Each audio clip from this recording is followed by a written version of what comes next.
You may want a 6, 7, 8-figure business to achieve your wildest dreams, but really ask yourself this question honestly. Am I the person I need to be today who is worthy of the success I'm looking for? Oftentimes, the answer to that question is no.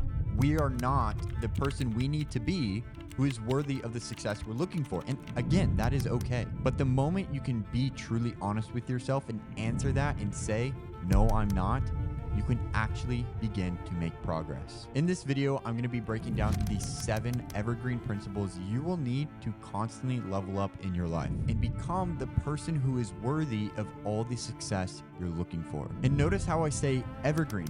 These 7 principles are going to be the foundation to your continuous growth along your journey. Because the person you had to become to reach $10,000 a month is a completely different person you have to become to reach $100,000 a month. But the principles and the things you have to go through mentally and physically remain the same. And for those of you who don't know me, my name is Cade Ford. I run a 6-figure marketing agency here in the West Palm Beach area where we specifically help real estate teams and boutique brokerages make more money. Now, on to point number 1.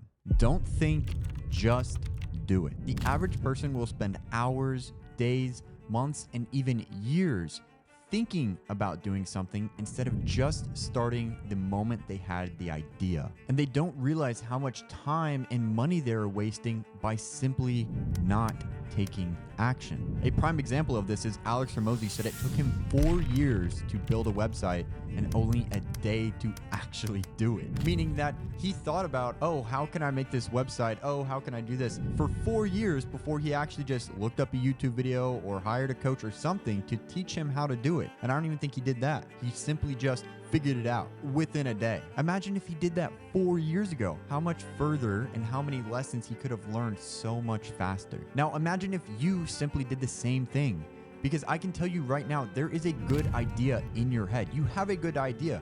Let me be that person to tell you the idea you have is good. The dream you have is great. The ambitions you have are perfect. There's not a flaw in the idea. However, ideas don't amount to anything without action. Now, let me ask you this. If you took action on that great idea you had years ago, months ago, hours ago, how much further ahead would you be? If you had the confidence and the ability to take action the moment that idea came about, how much further ahead would you be to achieving your goals, to achieving your ambitions, to becoming the person who is worthy of the success and the dreams you hope to achieve one day? Now, on to point number 2. A person who is worthy of the success they are looking for is someone who's able to be comfortable being alone. The average human being will seek community and a sense of belonging, which is great as long as you've found that with the right people. But as you start to level up and take actions and build a business or follow your dreams, you're going to realize the people around you do not support your ambitions. And naturally, the human instinct is going to want us to feel like we belong. This, in my opinion, is a weakness to seek to be understood. People who want to be understood need validation from others. They need to hear that their ideas are good. And this is where you go wrong. You need to be comfortable with being alone, validating your own ideas, being your own support system. It is a lonely journey to the top. And the more you grow, the more you will realize this. Less and less people will understand the human you are becoming, the human you are. You probably already feel like people don't understand you. Now, it's not going to be like this forever, because as you achieve some success and some status and some expertise in the topic, the field you are going down, you will naturally attract the right type of people. Before this, you need to go through that lonely journey of just working on yourself, working on your business. I guarantee you, no one is going to support you more than yourself. You need to believe in yourself. You need to truly envision that you are capable and the person who, again, is worthy of the success you are searching for. Moving on to point number 3, which is dropping your ego.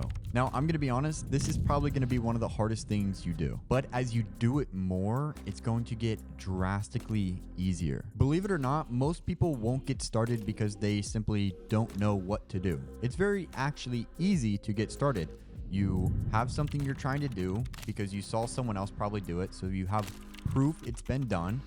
And then you just look up, how do I do X on YouTube, on Google? Like, you just start researching, you start putting action plans in step. It's not as complicated as it seems. The real reason a lot of people will get started is because they don't want to seem like a degenerate. They don't want to seem like a failure, like they're lost, like they're unintelligent. Because the basis of starting something new is you don't know anything. You're not successful in it.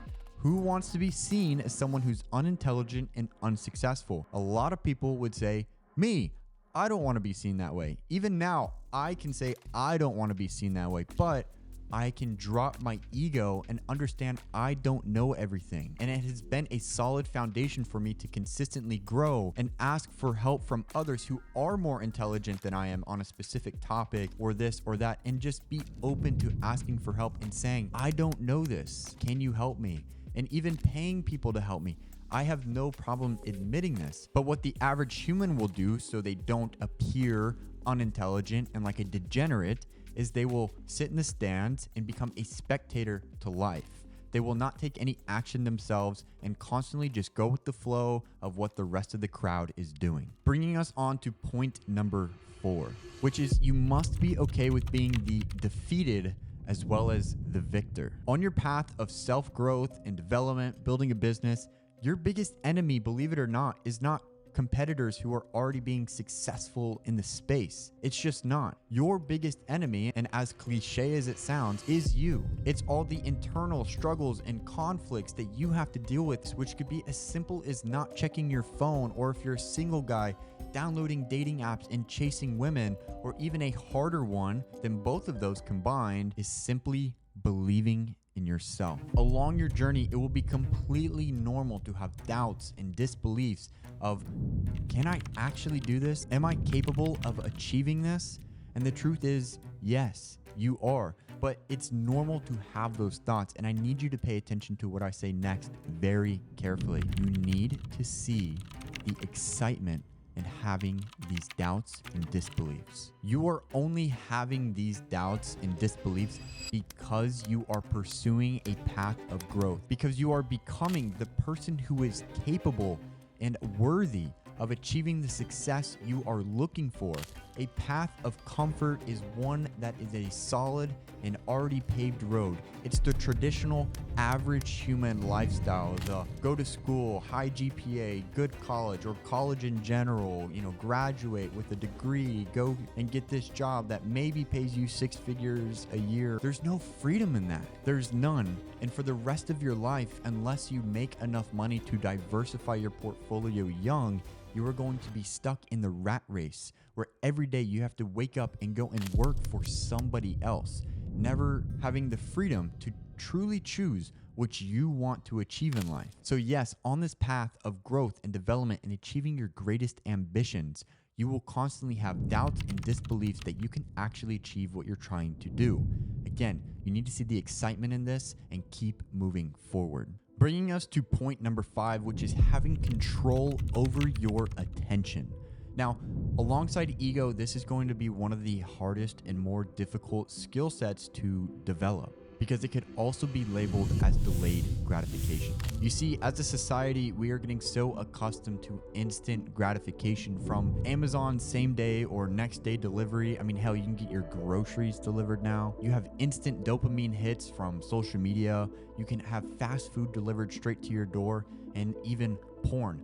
All of it is just a few clicks away. You don't even have to leave your house to get this insane rush of dopamine and gratification instantly. Now, I do believe all things in moderation, and some of these things are definitely worse than others. And no, I did not list all of them. Those are just to make my point here. But the goal, in my opinion, is never to not do any of these things. It's to simply have control, the awareness, and understand when and why you desire these things, and when you do, have the willpower and the strength to tell yourself no. You know you can have it right now. It's at your fingertips. A lot of things are at your fingertips that you can get this sense of accomplishment and feel good and dopamine. But a person who's worthy of the success they're trying to achieve, I assure you, has the ability to delay gratification. Because if they cannot delay the small things, as you level up, you start making more money, you start growing your network and your social status, you're going to have access to more and more desirable things that you need to be able to turn down. And I'm talking about beautiful women if you're a guy, or attractive men if you're a girl. I'm talking about other promising business ideas. I'm talking about staying in and working and building up your business instead of going out every weekend and spending money on women and bars and drinks and just short-term dopamine hits. And I'm also talking about traveling. Yes, I see a lot of people say, oh, I'm traveling. It's a more healthy approach. But is traveling helping you achieve your goals? I'm not trying to say don't do any of these things ever, but there is a season in your life you need to prioritize yourself over your desires. Bettering yourself should be your number one desire within this season. And ultimately, this is why it's important to have goals with a strong action plan behind it.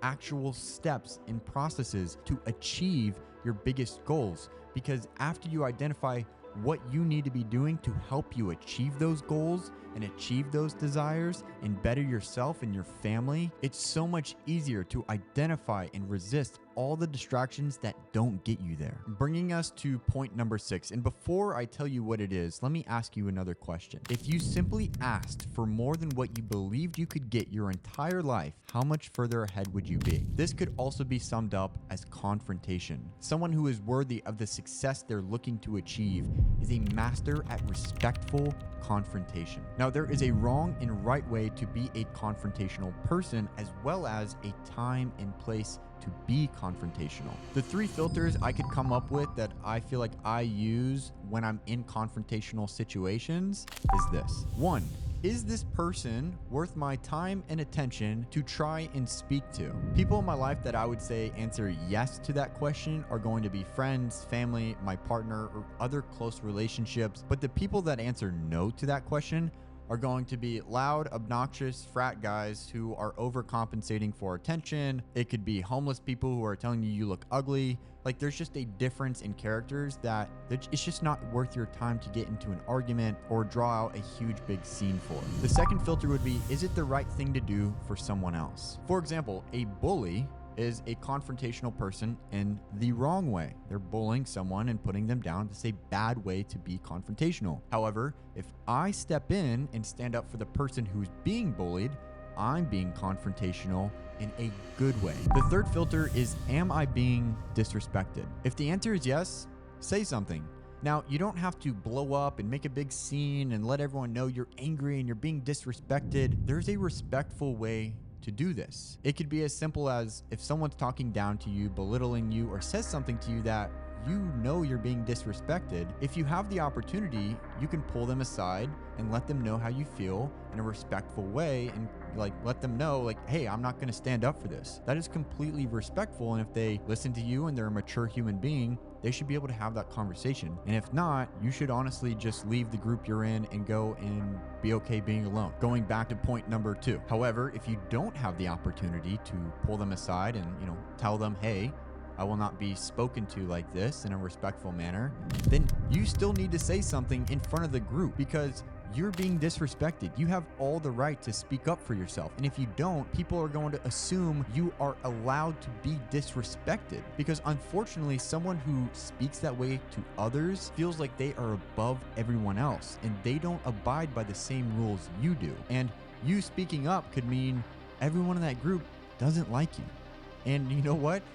You don't need to fit in with every group of people you try and associate with. You just don't. Again, back to point number 2, you need to be comfortable being alone and going through your own journey until you find your people. Now, building the skill of respectful confrontational helps you out in a lot of aspects in life, and I can think of 2 specific examples. It could be as simple as you have a business, you have a service that you provide, and you want to be paid what you're worth because you provide value to this business. You need to respect yourself and have the confidence to stand on your pricing and get the deal done. It could also be as simple as going up and talking to an attractive human being asking them on a date, asking them for their number, and being able to simply just have that confidence to just talk to strangers. You know, it is a very confrontational thing to do, or even just saying, hey, you got my order wrong at a restaurant. I know for some reason my generation is just like not up for saying, hey, you got my order wrong. Can you please fix it? They'd rather just eat something they don't like. So again, having the skill of respectful confrontation is one that definitely can't be overlooked, which brings us on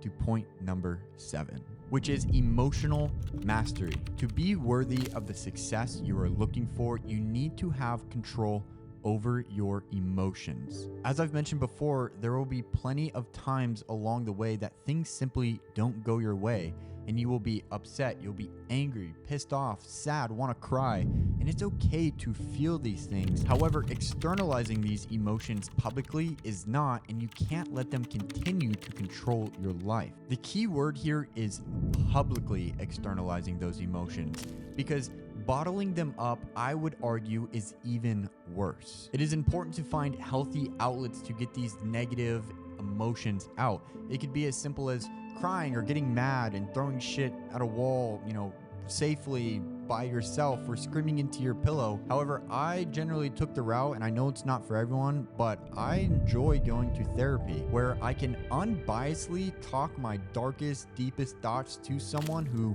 has a brain and I know they're listening, just to get it out. Because the second it's out, it's just like you feel better. Sometimes you hear how crazy you sound, or how, narcissistic you sound, or whatever it is. You can actually start working on those issues. And if you have a good therapist, they're going to ask you more questions and actually be able to kind of like guide you in the direction of self-discovery and bettering yourself overall. I know it's not for everyone. I don't want to push it, but it's something that I definitely have done and continuously do. And it honestly helps me more than I'd probably like to give it credit for publicly. Find something that allows you to express those negative emotions. Just don't let it control your life. A good friend once told me that sometimes it's better to sacrifice happiness and settle for peace. Life will come with its extreme highs and its extreme lows, and if you're attached to every single emotion you feel and you're externalizing it, you're letting it control your life, you're not going to become the person who is worthy of the success you seek, because